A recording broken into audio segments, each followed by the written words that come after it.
Namaste. Namaste. I'm Dr. Shweta Chaudhary, Assistant Professor in Mewar University. In this, we will learn about HR and internationalization of business under human resource management.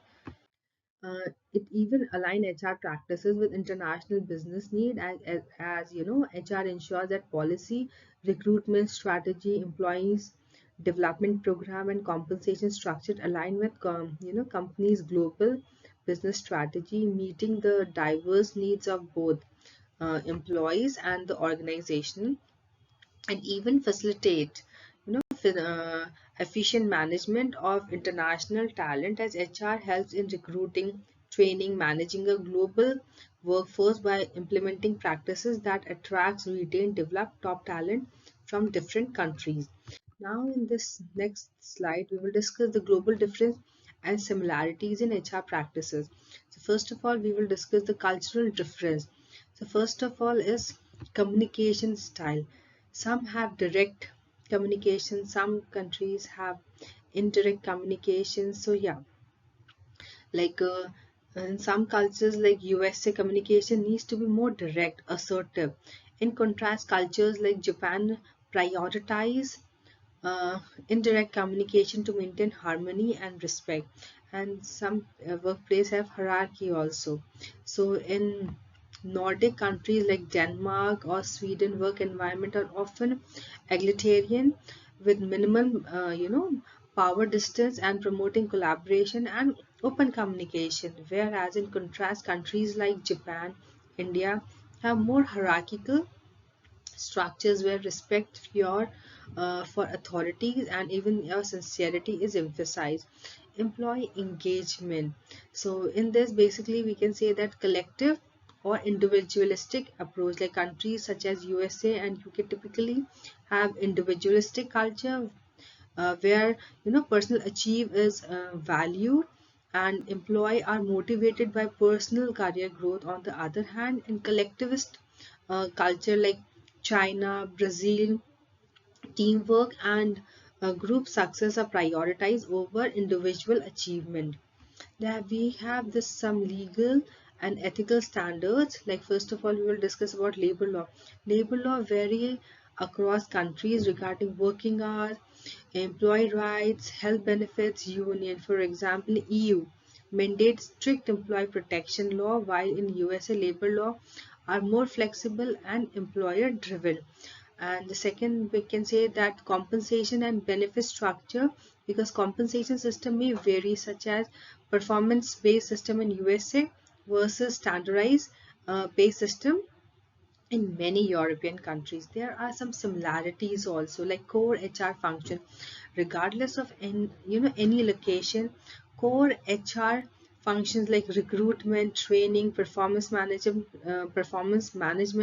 and compensation remain same. Whereas employee development and productivity is also the same. Like across the globe, organizations uh, strive to develop their employee skills and boost productivity, even though the specific method may vary based on cultural and regional factors. Now we will discuss how to implement a global HR system. First of all, we will discuss about centralized versus decentralized. How to, basically implement your global system in centralized economies, whereas in decentralized system. So in centralized global HR system basically applies one uniform policy across all region.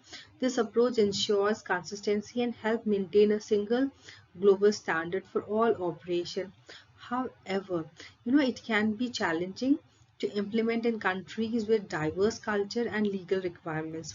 Whereas in decentralized system, HR policy and practice are adapted to suits local needs and conditions, and this flexibility is essentially for complying with local regulation, but it can lead to inconsistency across the organization. There are various key consideration, and key consideration as follows. First we will discuss technology, like implementing global HR software like SAP success factor for work days enables efficiency management of employee across countries, streamline tasks such as payroll, performance management, and recruitment. The second one is global talent strategy. It is crucial to align recruitment, training, compensation, and retention strategy with the company's global business goal, considering local preference and skill availability and legal consideration.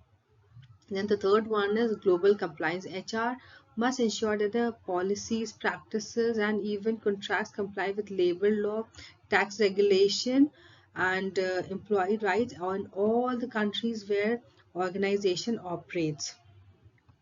There are some global HR frameworks. So first we will discuss about balancing global consistency with local adaptation. So what happened? The global HR framework needs to strike a balance between maintaining a corporate culture and adapt to local market condition. Like we can take an example, like the same performance management system might need to be modified based on local cultural perception to feedback and authority. And there is leveraging local expertise, like HR can draw on a HR professional who understand regional challenges, laws, cultural differences to ensure the system is effective and compliant. Now we will discuss about staffing, the global organization. There are various type of global staffing models. So first of all, we will discuss about ethnocentric approach. In this model, key position in international subsidiaries are filed with home countries national, like for example US managers overseeing operation in India. This approach helps in maintaining control and consistency but can create cultural barriers. Then the second one is polycentric approach. In this, what happened? The host country nationals are hired to manage local subsidiary. For example, hiring a Chinese manager for a company's operation in China. This approach promotes cultural alignment and knowledge and local business practices. Then we have this geocentric approach. This model is basically focuses on hiring the best talent for job regardless of nationality. It is more flexible and inclusive model that creates a truly global workforce but can be complex and to managers. Then we have various staffing challenges. First of all, cultural expectation, because different countries uh, have varying, workplace expectation. For instance, like employees in some countries might expect a more formal approach to hierarchy, while other may prefer a more open and collaborative approach. Then we are finding qualified candidate, because recruiting talent in foreign market can be difficult, especially in emerging economy or countries with skills gap. Then the third one is managing reallocation and visas.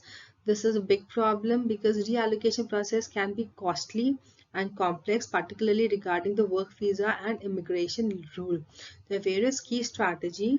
So first key strategy is developing talent pipelines, like build a network and recruitment strategy in target countries to attract local talent. This includes leveraging online job borders and even recruitment agency and partners with universities. And it offers competitive packages because it provides reallocation allowance, tax benefit, housing support, and attractive compensation package to attract and retain talent. Training and maintaining expatriate employees. So first of all, we will discuss how expatriate training is done. So pre-departure training.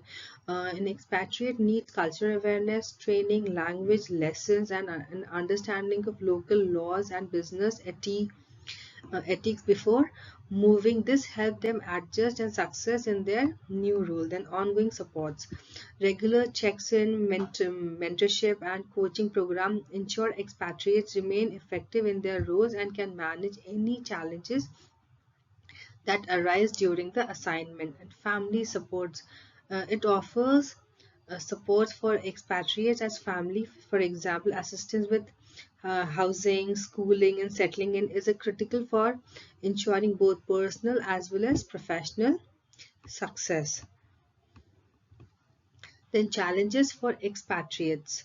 There are various challenges also, like cultural adaptation. Expatriates may face cultural shock and struggle with different work norms, communication style, and expectation. Then we have job performance expectation. Expatriate needs to balance the expectations of both the home country and the host company, which can sometimes be conflicting. Repatriation. The transition back to the home country after an international assignment can be difficult, especially in terms of reintegration and applying the skills learned abroad to the home office. Best practices for managing expatriates are: first is clear objective, a defined, clear, measurable goal for expatriate assignment, ensuring that both the individual and the organization benefits from the expatriates. Supports network. Basically, in this, we can say that it offers both professional and personal support to expatriates, including mentorship, counseling, assistance with the challenges of living in a new country. Repatriation plan is basically develop a strong repatriation plan to ensure the smooth reintegration of expatriates back into the home country and workforce, and it even utilize their acquired global experience.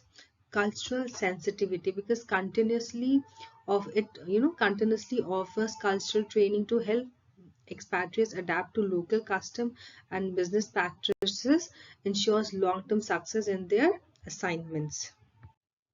Finally, I would like to conclude that the internationalization of business requires a strategic HR approach that balances local practices with global consistency. A successful global HR strategy involves effectively managing talent across border, and it even integrates the cultural difference in adapting to various legal as well as operational environment. And training and supporting expatriates are the key components of the strategy, which ensures their success in foreign market. And finally, I would like to say a executed global HR system allows business to leverage international talent, and it even forces innovation and maintain a competitive advantage in an increasingly interconnected global market. Thank you.